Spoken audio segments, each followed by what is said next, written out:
नमस्कार क्लासेस से भोजराज प्रजापति सर। आज इंग्लिश में 10th क्लास के लिए और 8th क्लास के लिए 9th क्लास के लिए टैग क्वेश्चन और फ्रेमिंग क्वेश्चन। देखिए फ्रेमिंग क्वेश्चन के अंदर जैसे मैंने ये पहला सेंटेंस लिखा है, his father is a farmer. इस सेंटेंस के अंदर आपको हेल्पिंग वर्ब इज है, तो हेल्पिंग वर्ब को पहले ले लेंगे, इज हेल्पिंग वर्ब पहले ले लेंगे, is his father a farmer. जो हेल्पिंग वर्ब आपने पहले ले लिया, हेल्पिंग वर्ब को आंसर बनाते क्वेश्चन बनाते समय, क्योंकि ये फ्रेमिंग क्वेश्चन है, ये क्वेश्चन आंसर दिया होगा, क्वेश्चन दिया होगा, इसका answer banana. I can speak English, इसमें हेल्पिंग वर्ब कैन को वैसे मॉडल माना जाता है, तो इसमें कैन आगे आ जाएगा, कैन। आई प्रोनाउन चेंज होगा, आई का यू होगा, यू स्पीक इंग्लिश। ये ध्यान रखना, आंसर में ये दे रखा है तो टैग क्वेश्चन में ये होगा, आंसर दे रहे फ्रेमिंग क्वेश्चन के अंदर ये होगा। तो देखिए आई, माई, मी, यू, योर, फिर यू। प्रोनाउन की first form, second form, third form, I, my, me, you, your, you. अगर यू, योर, यू है तो फिर हो जाएगा आई, माई, मी। सेकंड देखिए, सेकंड मैंने लिखा है I am reading a book, I am reading a book, तो एम हेल्पिंग वर्ब है, तो एम आगे आएगा, लेकिन आई का यू बन जाएगा, तो यू प्लूरल माना जाता है, तो यू के साथ में फिर आर आएगा, तो ये हेल्पिंग वर्ब आगे आर आएगी, आर फिर यू फिर रीडिंग ए बुक। ठीक है, उसके बाद में मैंने लिखा है दे गो टू स्कूल। इसमें हेल्पिंग वर्ब दी हुई नहीं है, जब हेल्पिंग वर्ब दी हुई नहीं होती है तो प्रेजेंट टेंस है, और प्रेजेंट टेंस का सिंगुलर सेंटेंस है तो डज से शुरू करेंगे, और प्रेजेंट टेंस का अगर प्लूरल सेंटेंस है तो डू से स्टार्ट करेंगे, और अगर पास्ट टेंस है, सर बात होती है सर हमें कैसे पता चलेगा पास्ट टेंस है, तो पास्ट टेंस का मतलब second form are given, second form दी हुई होगी, तो सेकंड फॉर्म दी होगी तो उसका फ्रेमिंग क्वेश्चन बनाएंगे, तो सेकंड फॉर्म से सेकंड फॉर्म की मतलब डिड लिख देंगे, और उसके बाद में सेकंड फॉर्म का फर्स्ट फॉर्म बना देंगे। तो इसमें गो है, तो गो इस तरफ की फर्स्ट फॉर्म, तो गो का मतलब डू हो जाएगा, do they go to school. ये हो गया दोस्तों। उसके बाद में देखिए he runs on the road, मैंने लिखा है he runs on the road, verb की फर्स्ट फॉर्म में एस लगा है, इसका मतलब ये डच से स्टार्ट होगा, तो डच इसका हो जाएगा डच, डच ही रन, एस जो हट जाएगा, on the road, on the road. अब लिखा है सीता सा स्नेक इन दी रूम, तो यहां सा सेकंड फॉर्म है, सा सेकंड फॉर्म है, इसका मतलब this is past tense, past indefinite tense, तो इसका मतलब इसमें हेल्पिंग वर्ब दी नहीं हुई है, तो इसका मतलब हेल्पिंग वर्ब इसमें डिड लगेगा क्योंकि सेकंड फॉर्म है, तो ये डिड से स्टार्ट होगा, डिड फिर सीता फिर सा की फर्स्ट फॉर्म सी, फिर snake, snake in the room, in the room.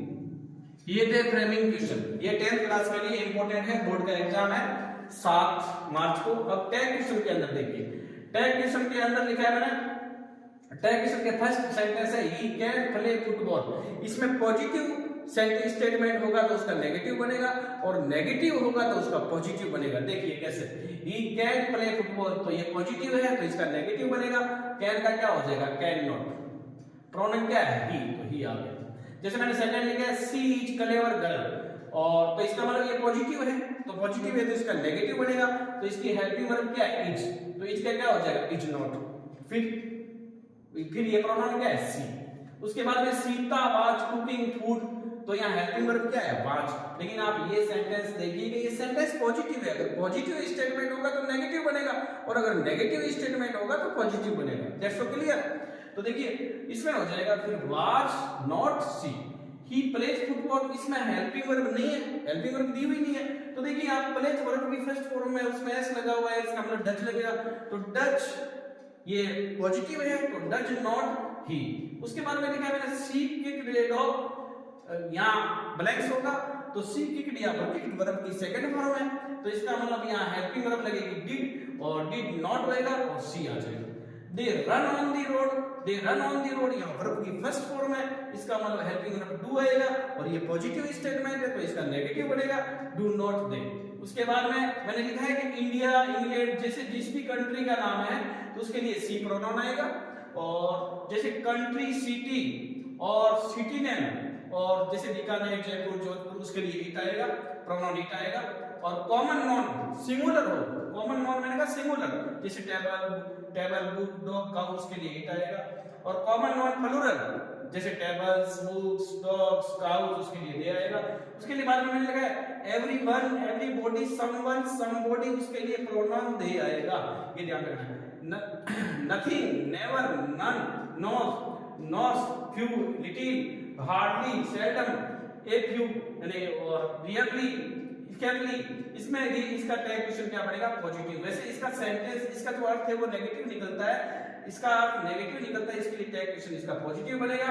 और अगर ए फ्यू और अगर ए लिटिल है तो इसका टैग क्वेश्चन नेगेटिव बनेगा, क्योंकि इसका जो भावार्थ होता है वो पॉजिटिव होता है।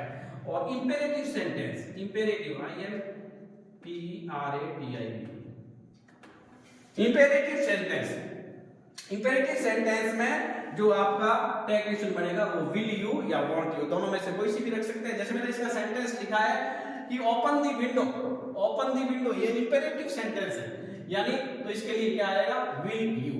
और लेट्स प्ले फुटबॉल, लेट्स होगा तो मैंने पहले लिखा था अगर लेट्स से स्टार्ट है तो टैग क्वेश्चन बनेगा शैल बी, और लेट्स सिर्फ लेट्स से स्टार्ट है तो शैल बी, और लेट्स से सिर्फ लेट्स से है तो टैग क्वेश्चन विल यू बनेगा, और यूज टू होगा तो टैग क्वेश्चन यूज नॉट बनेगा, और यूज नॉट बनेगा, और सी डिड नॉट, यूज नॉट सी बनेगा, या डिड नॉट सी, दोनों में से कोई सी भी बना सकते हैं।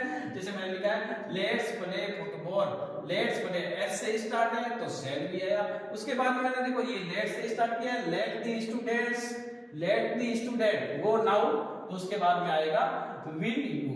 तो ये मैंने टैग क्वेश्चन करवाए हैं, मैं मुस्कान क्लासेस से भोजराज प्रजापत सर। अगर आपको मेरे ये इंग्लिश के क्वेश्चन, आपको टैग क्वेश्चन और फ्रेमिंग क्वेश्चन अच्छे लगे, समझ में आए, तो इसको मेरी क्लास को जरूर लाइक करें, सब्सक्राइब करें।